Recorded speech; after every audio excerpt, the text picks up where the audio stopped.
नमस्कार दोस्तों, मैं रणबीर आप सभी का स्वागत करता हूं अपने इस नए वीडियो में।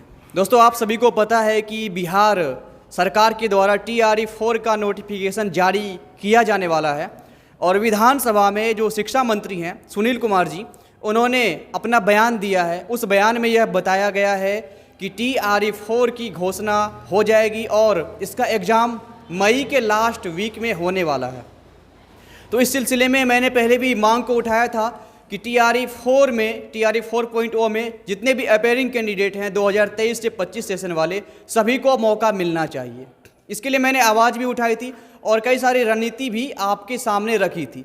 इसी सिलसिले में मैं PTC नगरपारा, जो कि भागलपुर में अवस्थित है, इसके कुछ प्रशिक्षु से कुछ बातचीत करना चाहूँगा। यहाँ पे हमारे कई सारे प्रशिक्षु मौजूद हैं जो कि अपनी अपनी समस्या रखेंगे और क्या डिमांड है इनकी सरकार से। इन सभी लोगों ने लगभग यहाँ पर सीटेट क्वालिफाई कर लिया है, तो इन सब का क्या डिमांड है सरकार से, ये क्या मांग करते हैं, इनकी मांगों को आपके सामने रखेंगे। तो सबसे पहले ये हमारे धर्मेंद्र सर हैं, तो मैं चाहूँगा आप थोड़ा आगे आ जाएं। तो धर्मेंद्र सर को बताना है, धर्मेंद्र सर को बताना है, इधर आ जाइए आप, कि आप इस बयान को किस तरीके से देख रहे हैं। बिहार सरकार के द्वारा जो बयान जारी किया गया है कि TRE-4 में अपेयरिंग वाले को मौका दिया जाएगा या नहीं, इसकी कोई संभावना अभी नज़र नहीं आ रही है। ऐसी स्थिति में आप क्या कदम उठा रहे हैं? ऐसी स्थिति में एक कदम ये उठाना चाहेंगे कि जितने भी प्रशिक्षु हैं हमारे PTC नगरपारा का, एक एक करके एप्लीकेशन लिखना पड़ेगा, चाहे वो शिक्षा मंत्री हो या मुख्यमंत्री हो या फिर उप मुख्यमंत्री हो या हमारे यहाँ के सांसद हो, उनको प्रपत्र देना पड़ेगा, लिखना पड़ेगा यहाँ से कि हम लोगों को मौका मिलना चाहिए। यही कहना चाहेंगे। और अगर इसमें हम लोगों को नहीं मौका मिला तो बहुत ही अन्याय होगा हम लोगों के साथ। आगे आने वाले बहाली में बहुत ही मुश्किल होगा कि मिलेगा कि नहीं मिलेगा, क्योंकि चुनाव के माहौल में होता है कि कोई भी अगर बहाली बचा रहता है तो जोड़ जाड़ के किसी तरह उसको डाल देता है, लेकिन बाद में मिलेगा कि मिलेगा ये कहना मुश्किल है। बस इतना ही कहूँगा। Thank you.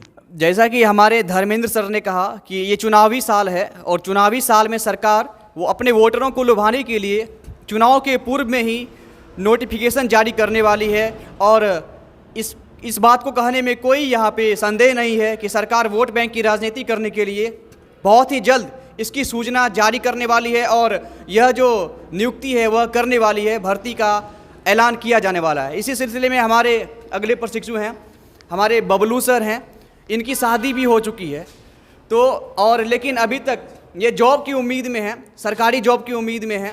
इनका कई सारे जॉब में सिलेक्शन होने से रह जाता है, 1-2 अंक से ही चूक जाते हैं।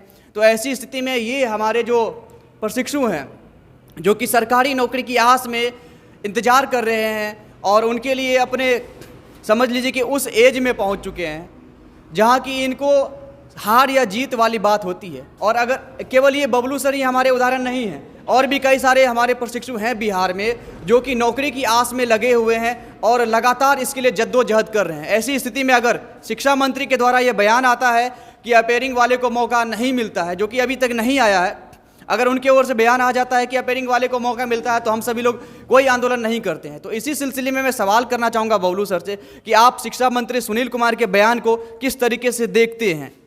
सर, सबसे पहले तो मैं आपके चैनल के माध्यम से आपके और जितने भी DLED स्टूडेंट हैं पूरे ऑल बिहार के, उन सब का स्वागत करता हूँ और उन सबको हम एक मैसेज देना चाहते हैं कि अगर हमें ऐसा ऑप्शन नहीं मिलेगा तो शायद हमारे साथ जो है ना बहुत बड़ा अन्याय होगा।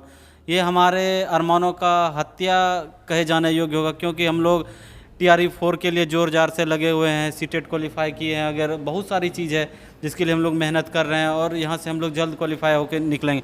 तो इसमें मुख्य बात ये होता है कि सर कि अगर यदि हमें मौका नहीं मिलेगा तो इस तरह संयुक्त और इतनी बड़ी वैकेंसी फिर हमें दोबारा नहीं मिलेगी। जब इतनी बड़ी वैकेंसी हमें दोबारा नहीं मिलेगी तो हमारे मतलब आवश्यकताओं और हमारे जो है ना योग्यताओं पर थोड़ा सा अंकुश लग जाएगा और हमें तैयारी करने का, और बाद में चुनाव होने के बाद ये मुद्दा टाल दिया जाएगा जिसके कारण हमें बहुत दिक्कतें होगी। तो हम सरकार से अनुरोध करेंगे कि वो जल्द से जल्द हमें भी मौका दें, ताकि ये ज़रूरी है। और हम सारे स्टूडेंट से आह्वान करेंगे, जितने भी डाइट और PTC कॉलेज हैं, सारे विद्यार्थी से बोलेंगे कि वो एकजुट होके इन सारी चीज़ों को सरकार तक पहुंचाएं, इन आवाज़ों को, और सरकार को ये बताएं कि हम लोग भी योग्य हैं और हमें एक बार मौका मिलना चाहिए, क्योंकि टीआरई फर्स्ट और 2 में शायद जो है ना अपेयरिंग स्टूडेंट को मौका मिला गया है। टीआरई 1 में मौका टीआरई 1 में मौका मिला था, तो सर हम लोग भी उपेक्षित हैं कि हम लोग को भी मौका दिया जाए।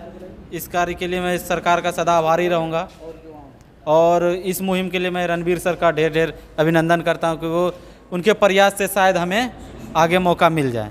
धन्यवाद सर। तो बहुत बहुत शुक्रिया, हमारे बबलू सर ने अपने विचार को हम लोगों के सामने रखा। सबों की यही डिमांड है कि टीआरई 4.0 में अपेयरिंग वालों को मौका मिले। इसी सिलसिले में हमारे कुछ और साथी यहाँ पर हैं, मैं इनसे भी बात करना चाहूँगा। मैं चाहूँगा आनंद सर से, जो कि कैमरे के पीछे हैं, कि यहाँ आए।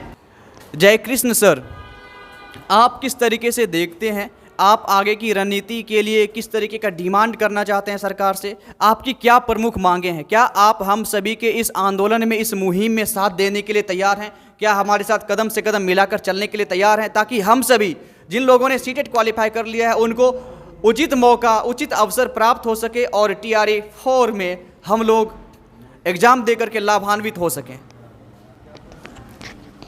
डीएलएड एंट्रेंस पास करने के बाद हम लोगों का एक ही टारगेट था, बीपीएससी टीचर।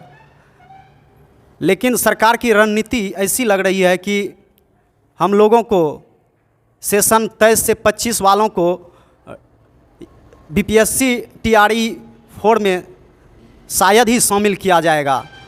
तो हम तमाम 23 से 25 सेशन के विद्यार्थियों से, सरकार से यह आग्रह करेंगे कि हम विद्यार्थी जो हैं अन्य कंपटीशन को छोड़ के इस बीपीएससी टीचर के बारे में ही दिन रात सोचते हैं, तो हम लोगों को मौका दिया जाए ताकि हमारा भविष्य अच्छा हो। धन्यवाद। हालांकि सरकार के द्वारा यह बयानबाजी की जाती है। अब मैं हमारे अगले प्रशिक्षु दीपक जी से कुछ बातें करना चाहूँगा। जैसा कि सरकार की ओर से ये पॉलिटिकल बयानबाजी की जाती है कि टीआरई 5.0 भी देखने को मिलेगा, लेकिन कई सारे हमारे ऐसे प्रशिक्षु हैं जो कि उम्र के अंतिम पड़ाव में आ चुके हैं, मतलब जॉब लेने के अंतिम पड़ाव में आ चुके हैं। अगर टीआरई 5.0 के घोषणा में देरी होती है तो उनके भविष्य के साथ भी खिलवाड़ हो सकता है, इस बात की पूरी गारंटी है, क्योंकि उसे दोबारा मौका बिल्कुल भी नहीं मिलेगा। और एज में रिलैक्सेशन मिलेगा या नहीं मिलेगा ये भविष्य की बात होगी। तो इसीलिए मैं कहना चाहूँगा कि सरकार से आप किस तरीके से डिमांड रखते हैं? क्या टीआरई 5.0 के लिए आप लोग दावेदारी पेश करेंगे या फिर टीआरई 4.0 में ही आप अपनी दावेदारी मजबूती से रखना चाहते हैं? पहले कि सरकार से यही निवेदन करना चाहते हैं कि हमारे जितने भी प्रशिक्षु हैं 23 टू 25 के सेशन वाले जितने भी प्रशिक्षु हैं उसको टीआरई 4 में मौका दिया जाए।